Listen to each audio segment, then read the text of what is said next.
Welcome to Sophia's chemistry class. Today we're going to be talking about organic chemistry and nomenclature. Organic chemistry is the study of carbon-containing compounds and their structures and properties. It's something that a lot of people consider daunting because it's messy, it's convoluted, and it does not follow the same naming system as inorganic chemistry.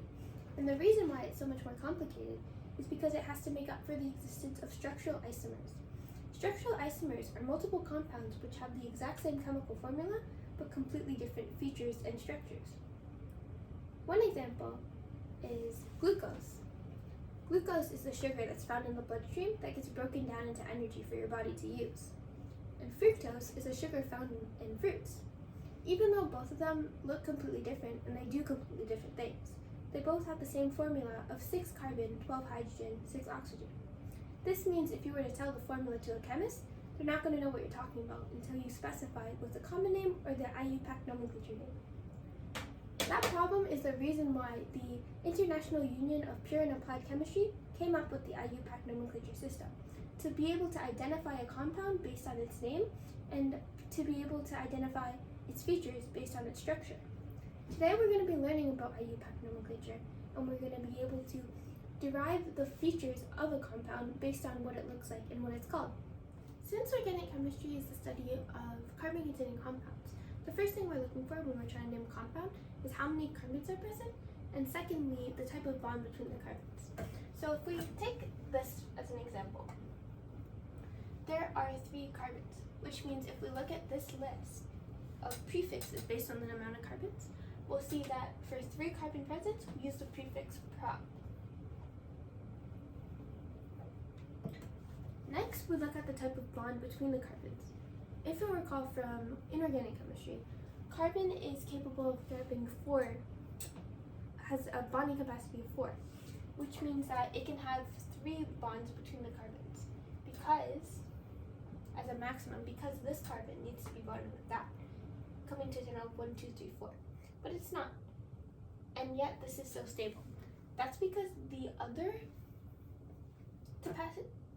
bonding capacities of the carbon are taken up by hydrogens. It's just that we don't draw the hydrogens because it's kind of inefficient because there's going to be so many hydrogens to draw. Since there's only single bonds between them, this entire molecule is referred to as an alkane, meaning there's only single bonds. So when there's an alkane, we use the suffix ane, just like we use the prefix for the number. So this substance will be called propane, which is a gas that you use for outdoor grills. However, if there were multiple, like a double bond here, for example, we would have to change it up and say that because there's a double bond, this is an alkene. Alkenes take priority over alkanes because even though this has a single bond and a double bond, the fact that there's a double bond is more notable because alkanes, single bond ones, are much more frequent. They're much more common. So this would be propene. There does exist cases, however, if we were to add a carbon right here, where just saying this would firstly become butene because there's 4 carbons now. But based off butene, we don't know where the double bond is. So we need to specify that if you count 1, 2, 3, 4, it's between the second and the third carbon. But we don't say the third carbon because if we were to count this way, 1, 2, 3, 2, 3, it could be here. Or if we counted backwards, it could be 1, 2, 3, it could be here. However, so we use number 2 because firstly, we want the smallest number possible. And secondly, if you count backwards and forwards, it's going to be in the same location. So this, we would put it as but2ene because we're specifying the coordinate of the double bond. As we grow more advanced, you're going to notice that when you're naming, rather than splitting it between prefix and suffix, you're splitting it into parent chain versus substituent, where parent chain is the longest amount of carbons connected to each other, and substituent is just an off branch of carbons or an off branch of a functional group, which we'll discuss later. Let's take this for an example.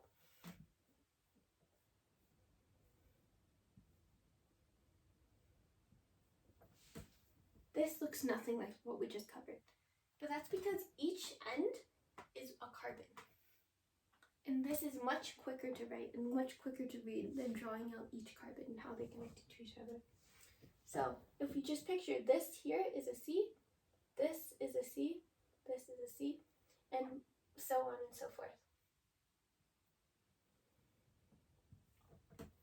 So the first thing we're going to do is count the amount of carbons. And when you're looking first for the parent chain. So not the total amount of carbons now, the longest amount of carbons in a row that are connected. So there's multiple ways you could do it. You could try to go 1, 2, 3, 4, 5, 6. So this would be 6. Or you could count it as 1, 2, 3, 4, 5, 6, 7. And since this is longer,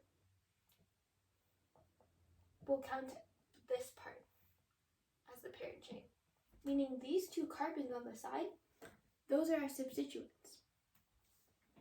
So 7 means we're using the prefix hept, and it's only single bonds together. So you're going to use the suffix "ane" at the very end.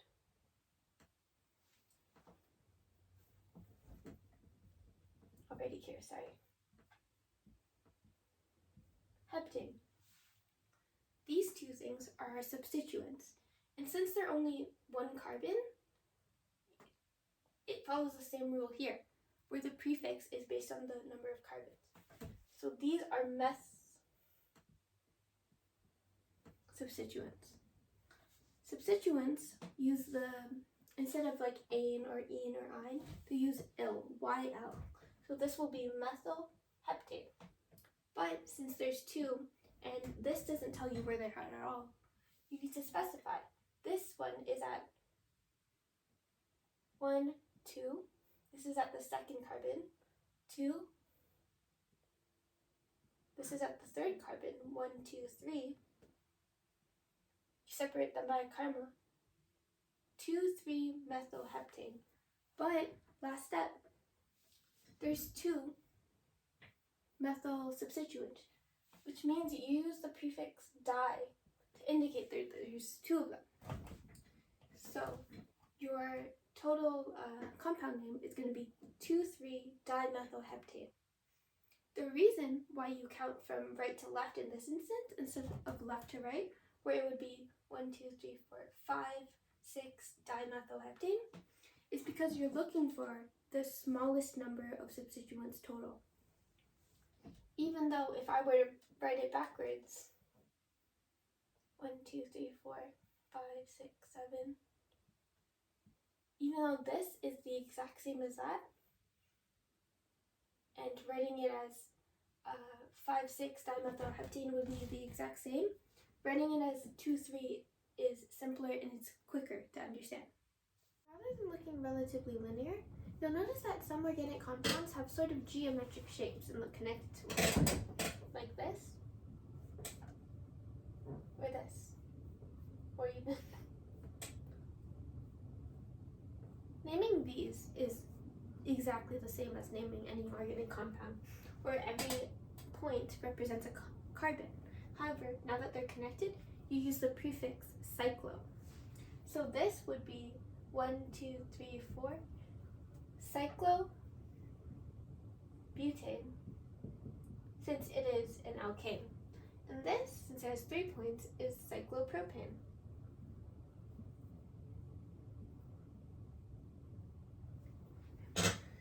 However, if there were to be a cyclical carbon shape as a substituent, like right here, you would write down the substituent as cyclo,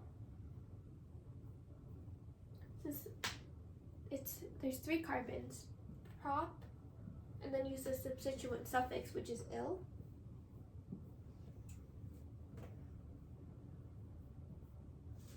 then write the actual parent chain, 1, 2, 3, 4, butane. However, remember, you need to indicate where the cyclopropyl is. And since it's on the second carbon, your answer is 2-cyclopropyl butane. As we progress through organic nomenclature, you'll notice that some substituents aren't simply lines that are assumed to be made out of carbons and hydrogens.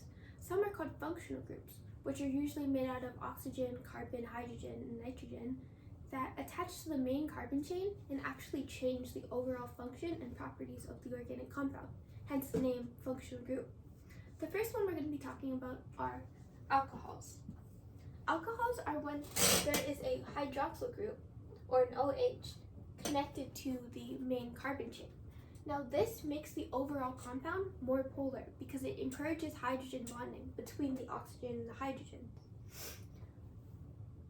Usually when there is a hydroxyl group present on this propane molecule, it means that the entire name has to be changed from propane to propanol, because OL is the suffix for compounds with an alcohol group present.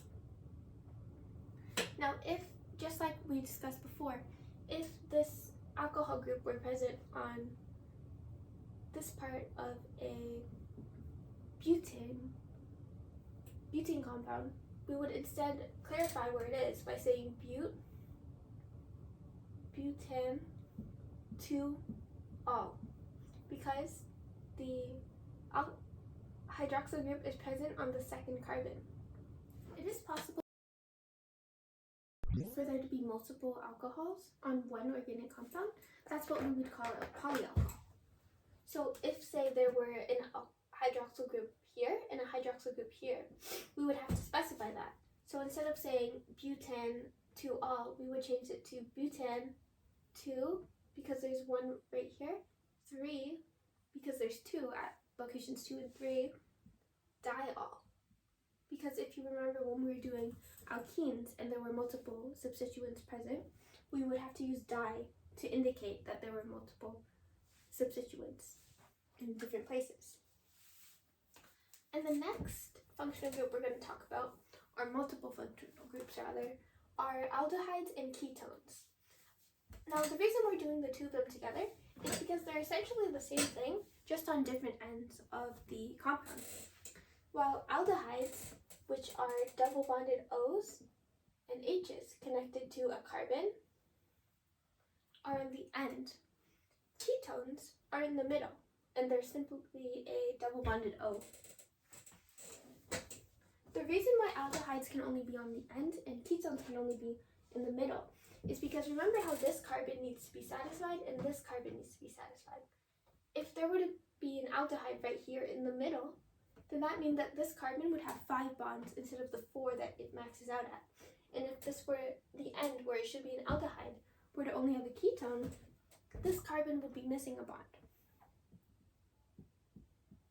Now, just like alcohols, aldehydes and ketones increase the polarity of molecules, but not quite to the same degree that alcohols do. And the way we name them is by, when there is a aldehyde present, we'll use the suffix al, and when there is a ketone present, we're going to use the suffix one.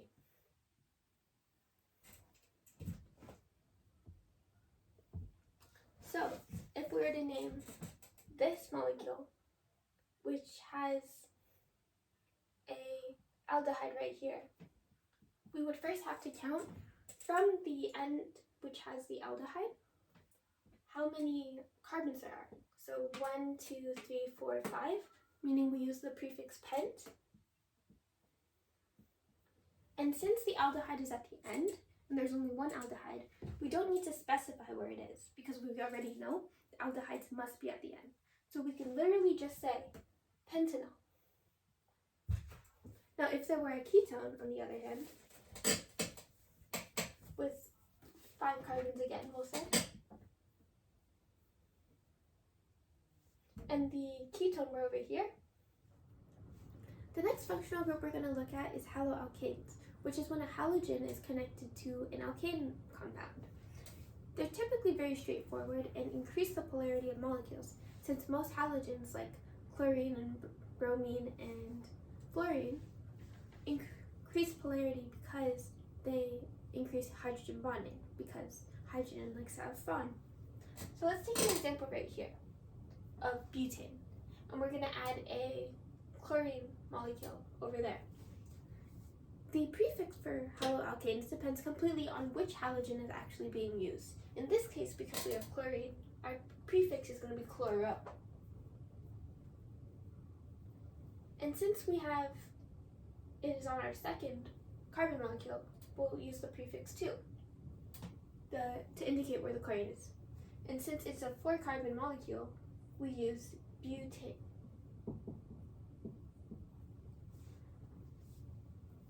Another example would be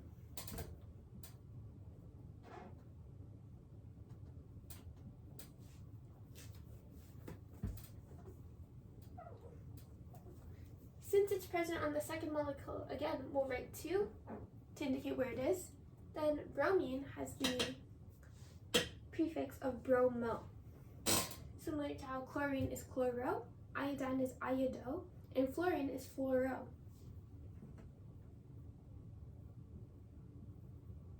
And since this is a propane molecule that it's attached to because it has 3 carbons, we end it with propane.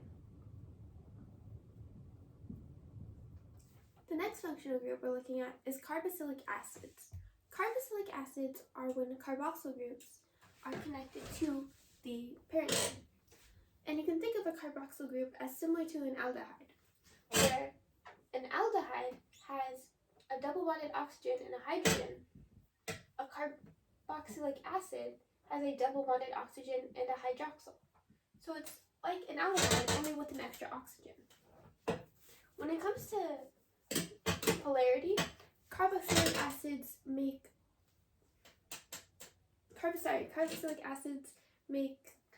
molecules much more polar, but not quite as polar as alcohols do. Because, again, the hydrogen and the oxygen causes more hydrogen bonding to occur. When it comes to naming them, we always use the suffix oic acid. So right here, we have 1, 2, 3, 4. 4 carbons, meaning this would be butanoic acid. The next functional group we're going to be talking about is esters. And esters are essentially a combination of carboxylic acid and alcohol. So imagine this butanoic acid combined with this propanol.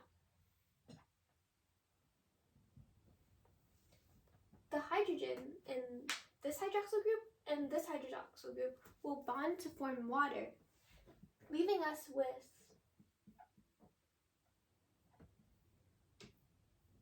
what we'd like to call 1, 2, 3 propyl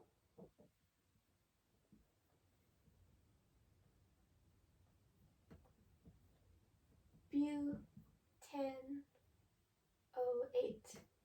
where O8 is the suffix for a ester, and the part of the compound that is connected through the oxygen is referred to as a substituent, propyl.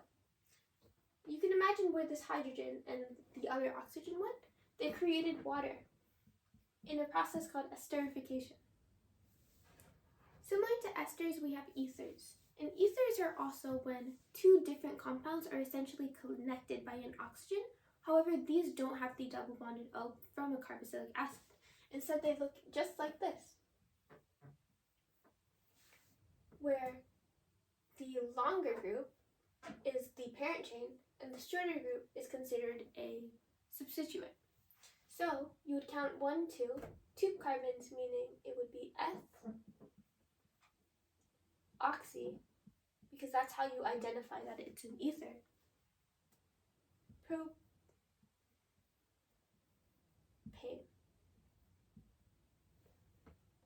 Essentially, the oxy is the only thing showing you that this is in fact an ether, where the shorter part is considered the is the part of the compound at the front, and the longer part is the actual parent chain. The final functional groups we're going to be looking at, amines and amides, use ammonia groups attached to carbons. So when we're naming amines, we essentially use the suffix of amine and just indicate firstly how many carbons there are, or in this case there are 2. So you would say ethan, because that is the prefix, because there's 2 carbons. Mine. However, there are instances where the N blocks is another carbon is connected to the parent chain through an N. In this case, we need to find a way to indicate it, where normally we would indicate functional groups or substituents or where they're attached to the compound by a number, the number of carbon. In this case, we'll do it by just using N as our indicator. So this will be called N-methyl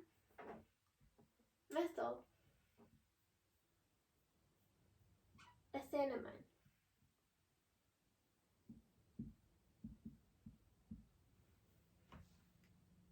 And since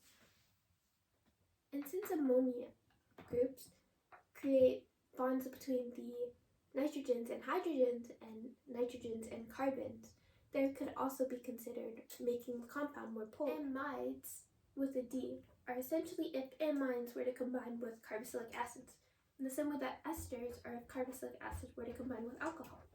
And it also consists of a longer parent chain with a double bonded O connected to a smaller chain with usually with an O in the case of esters, but in the case of an amide, we use an N.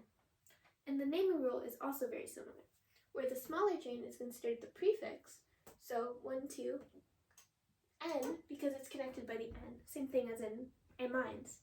N, ethyl, 1, 2, 3, 4, 5, pentanamide. Because remember, the suffix for amines was amine, and the suffix for amides is amide, in a similar fashion. You notice here that we have in order almost all of the compounds that we've discussed today, all the functional groups. That's because there can only be one suffix, and if there's multiple functional groups present on one compound, you don't really know which suffix you're going to use.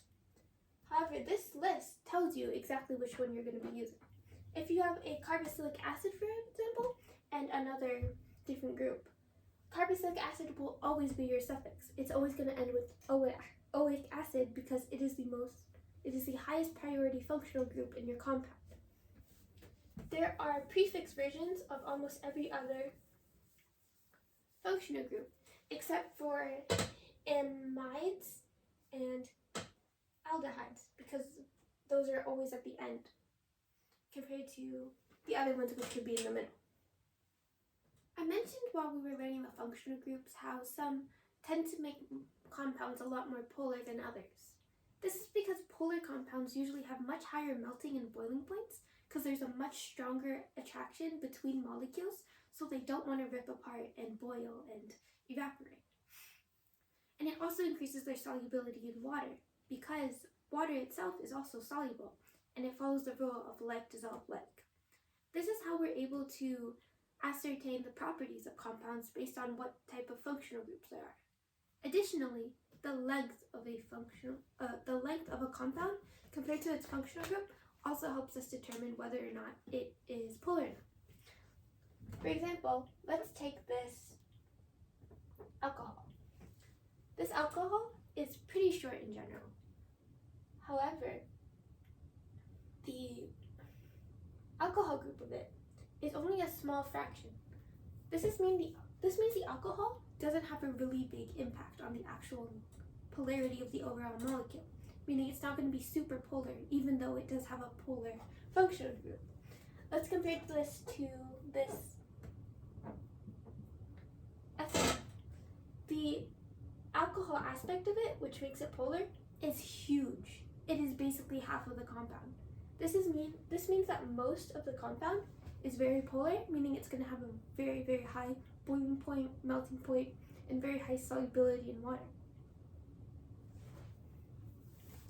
That's how we are able to determine the properties of organic compounds solely based on what they look like and solely based on their names.